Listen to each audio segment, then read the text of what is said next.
A jar of hydrogen was inverted over a porous pot with water levels initially at X on the left hand side of the limb, as shown in the diagram below. Over a period of time, which one of the following series of changes of water level at X would be observed? So what is going to happen to water level at X? Is it going to go up or is it going to go down?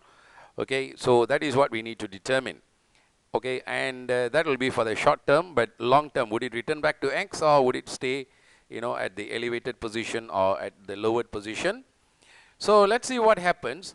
Since hydrogen is less dense, okay, compared to air. So hydrogen has a relative molecular mass of 2 and air is about 28.8 around that.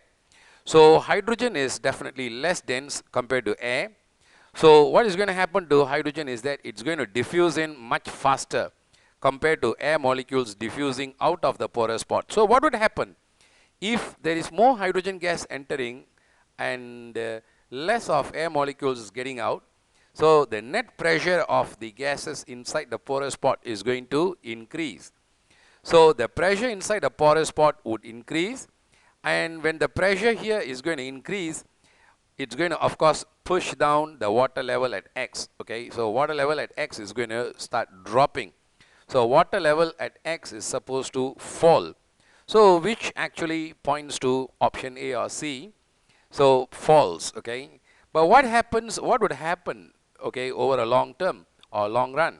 After a long time, the hydrogen and the air will achieve equilibrium. I mean, it can't be like hydrogen keeps coming in and air keeps diffusing out slowly, and that is going to happen forever. After some time, they will reach equilibrium. Air, no doubt, it's actually diffusing out slowly, but ultimately it will still end up diffusing out until the pressure inside a porous pot and the atmospheric pressure would equalize. And when that happens, of course, the water level will drop back here, and this water level will go back to, return back to its normal position, and the water level would definitely return to X. So that gives us option A as the correct answer.